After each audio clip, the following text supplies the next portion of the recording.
Today we're going to talk about the rise and fall of the APS film format. So here I've got a standard APS film canister. Now APS stands for Advanced Photo System, and these are also sold under the brand name Advantix by Kodak. So here's a Sainsbury's one, and you can see the top profile of the cartridge. So this is a cartridge film format, and by that I mean you have absolutely no flexibility whatsoever. So you load this into the camera, it's got a fixed number of shots. This one here has 25 exposures. Some come with 15, and you can also get some with 40. So 3 options.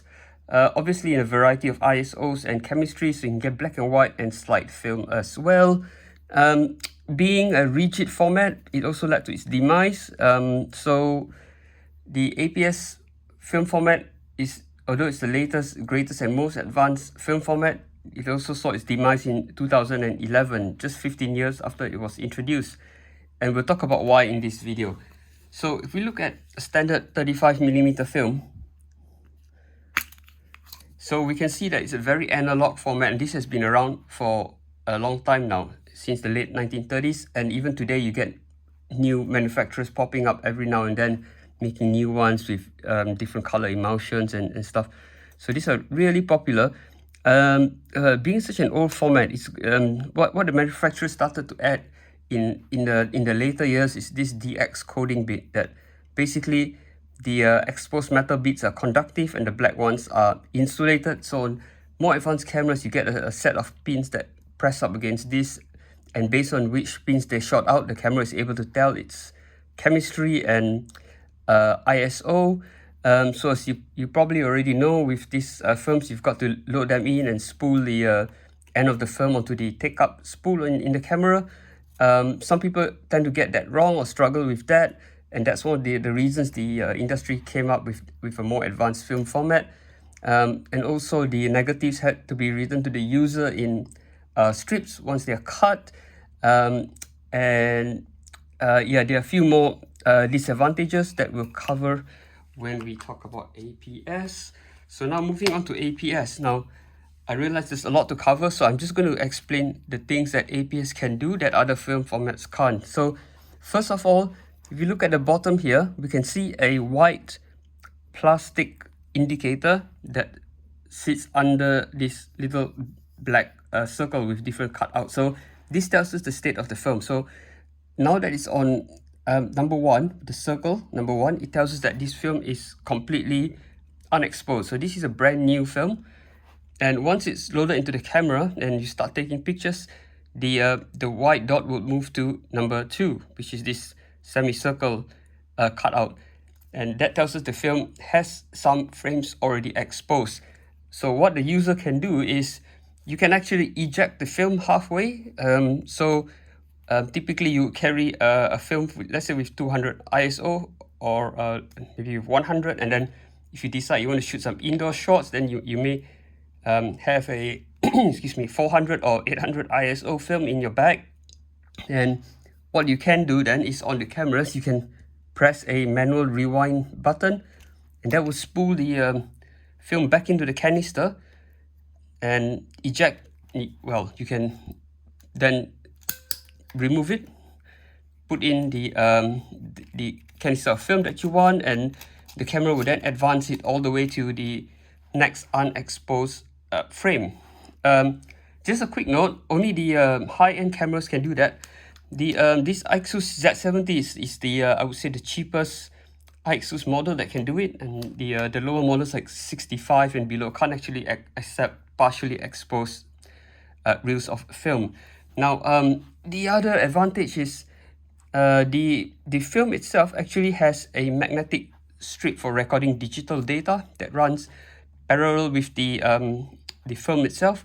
So whenever a picture is taken, the camera will write onto that magnetic strip some information like date and time, or maybe just the date, but anyway, it also writes the things like the shutter speed used, the lens speed or the aperture, and things like title. So on APS cameras, there is an option to if you go through the menu, there's an option to select a preset list of titles. So you can say things like I love you or happy birthday or things like that, and it gets written digitally alongside the picture. And also on the cameras, you can actually tell the print lab how many copies of pictures to print for each of the picture. I believe that's done by this button here with the yeah, maybe that's the one.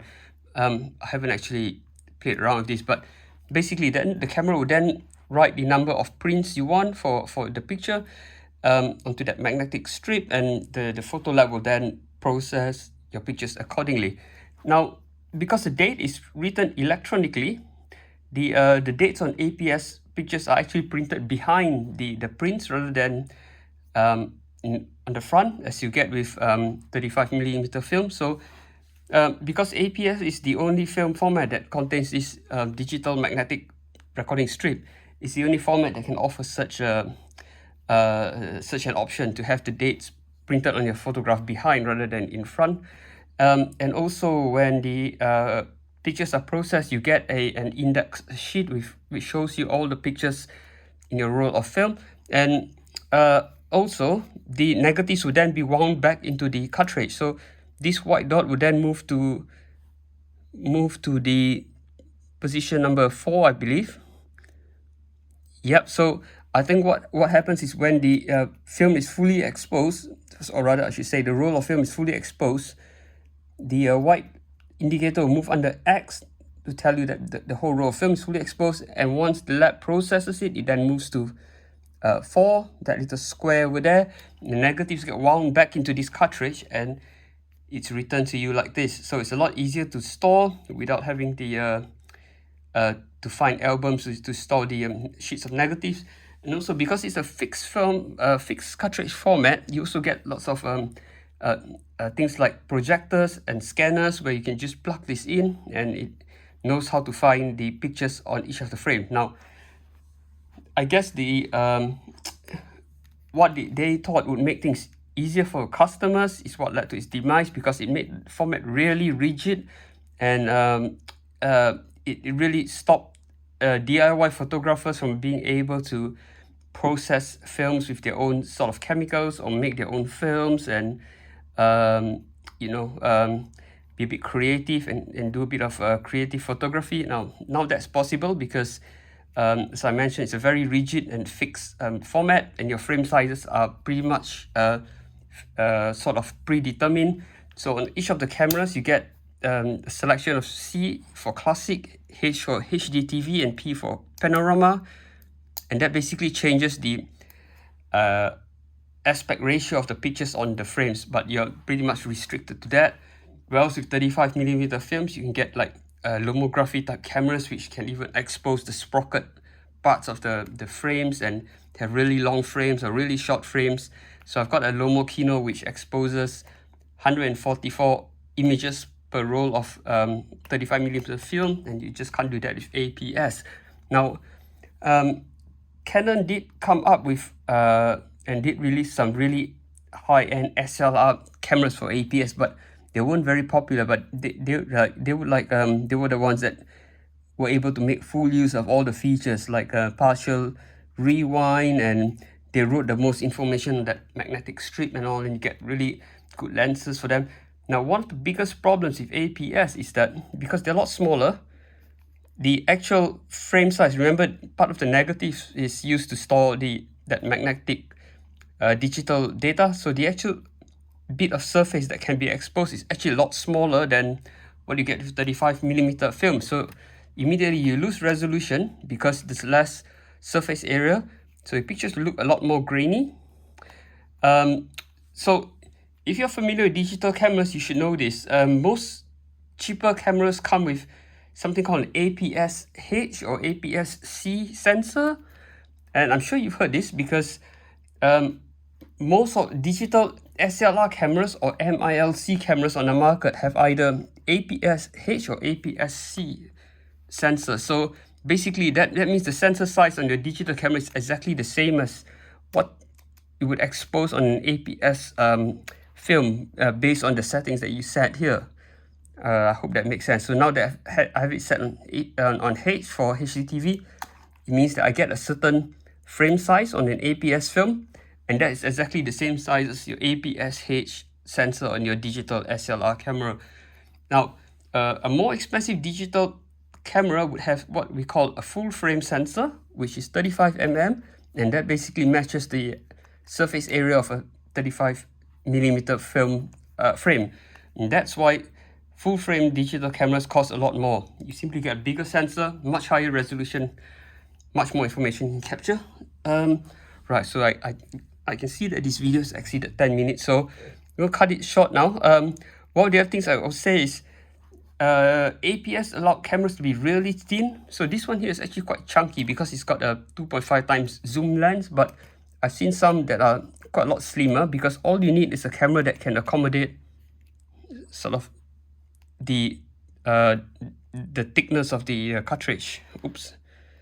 So the top bit's flat, not flush, the flat, the side's flat, the bottom's flat, so you can have slightly thinner cameras.